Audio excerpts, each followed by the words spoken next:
about all kinds of stuff. Professor Dave explains.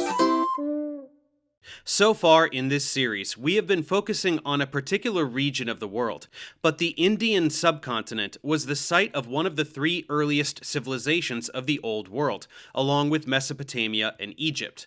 Unlike the other two, it already had a settled agricultural society by around 9000 BCE, but like Mesopotamia in particular, it eventually featured fortified, independent city-states that had trade relations and a common culture, which shows itself in their art and technology.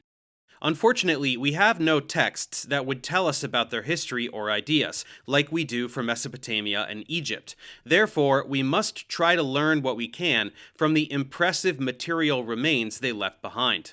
This Indian civilization, which was entirely unknown until the 19th century, is generally referred to as either the Indus Valley civilization, after the region in Pakistan and India where it was based, or as Harappan, after one of the 5 sites where the remains of large cities from this period have been found. Of these, the largest are Harappa and Mohenjo-daro, which are the modern names of these places, and which are used because their actual names are unknown. The origins of this civilization go back to around 3500 BCE, when a network of fortified settlements made of stone and mud bricks developed in the valley. They supported themselves by growing grain, peas, dates, and cotton. They also kept livestock and used tools made of stone as well as of metal like copper and bronze. The fact that some of these materials, as well as luxuries like semi-precious stones, came from great distances is evidence of a system of trade across the region, as is the fact that some sites specialized in the production of specific kinds of goods. Then, by 2600 BCE, a series of cities appeared with citadels built on raised mounds, residential and commercial areas below, granaries for storing food, and perhaps most importantly, a system of writing. These cities began to grow as people moved there from their villages. More than 1,000 urban settlements from this period have been found so far, though only a small percentage of these have been excavated. The larger cities were laid out on a grid plan with avenues and smaller streets, and they may have housed as many as 50,000 inhabitants. They were protected from flooding by massive brick walls, but because there's no evidence of military conflict, such as buildings destroyed by fire, it's unclear whether the walls and citadels had a defensive purpose. Harappan cities are the first ones known to have had a system of water supply and sanitation. Avenues were lined with covered gutters to carry away dirty or excess water. Houses had drainage systems, wells, kitchens, and bathrooms that were built with water-resistant fired bricks, and they were connected to a citywide system of drains and reservoirs. Buildings of 2 stories had clay drainage pipes built into their upper floors. There was also a system of brick-lined drains used to collect waste and flush it into cesspits. In addition to family homes, these cities had buildings dedicated to producing or selling goods, and people who practiced particular trades were grouped together into the same neighborhoods. The city of Mohenjo-daro also had a large central bathhouse and a public building that may have been a temple because a room next to it contained a stone sculpture of a seated man. Because the houses in Harappan cities vary less in size and quality than the ones in other ancient cities, and they do not seem to have had any grand buildings like palaces, it may be that their citizens enjoyed roughly the same social status.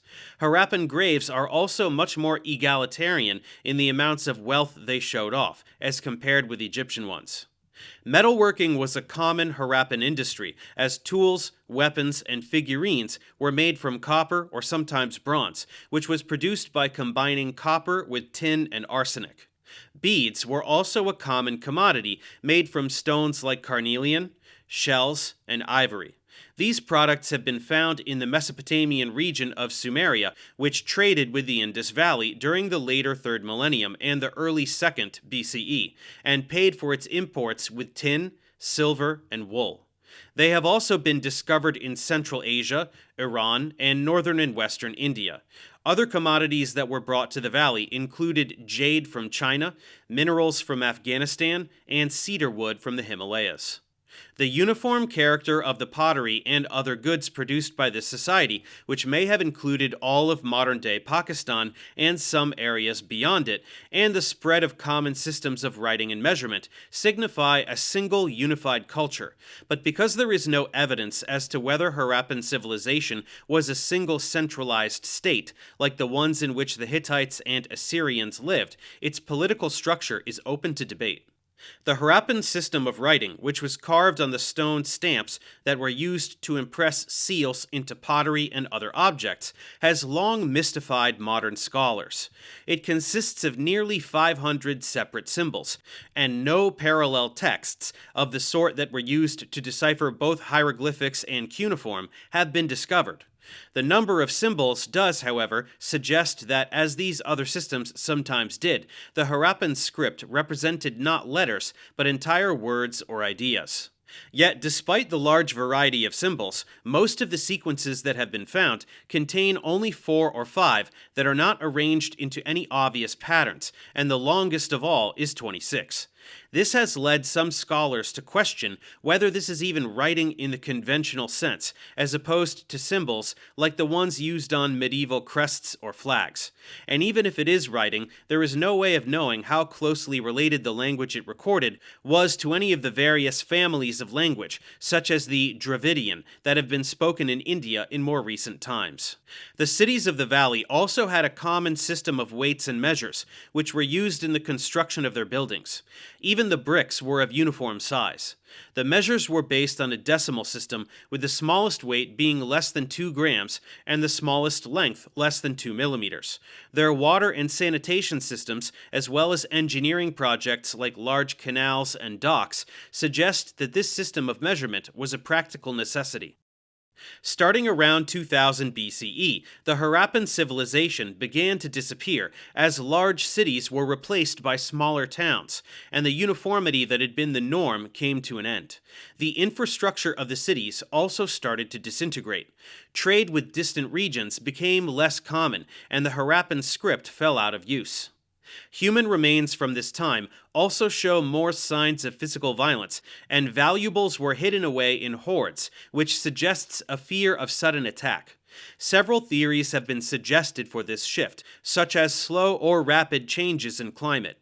A shift in the course of the monsoons that brought needed rainfall may have led the local rivers to dry up, and we know that there was a general reduction in moisture that affected the entire region around 2200 BCE. This may have encouraged migration toward the Ganges River region, where the Harappans set up smaller communities. There may also have been some sort of endemic disease that struck the area. A popular theory is that the Harappans were displaced by the arrival of Indo-Europeans from the area north of Iran, who settled there as well. Though it's possible that the members of this group were invaders who disrupted the structure of Harappan society, there is no physical evidence of this, so they may instead have infiltrated the region slowly over time, bringing changes to the culture that were later reflected in the Vedic civilization of the middle of the 2nd millennium BCE.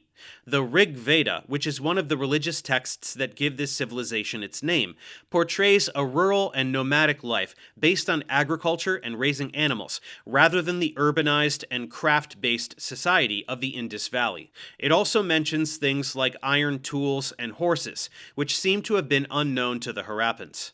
The Vedas, moreover, were composed in Sanskrit, an indo-aryan language that was spoken by these new immigrants. The content of the Vedas also has a lot in common with the Avesta, the ancient Persian collection of religious texts. On the other hand, some of the aspects of Harappan culture that are portrayed on seal stamps may have survived into the Vedic period, such as the depiction of the god Shiva, the symbol of the swastika, and the figures of people seated in yoga postures.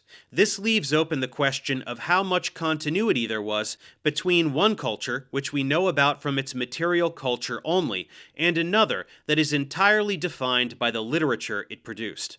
Let's move forward and examine this latter culture next. Thanks for watching. Subscribe to my channel for more tutorials. Support me on Patreon so I can keep making content. And as always, feel free to email me, ProfessorDaveExplains@gmail.com.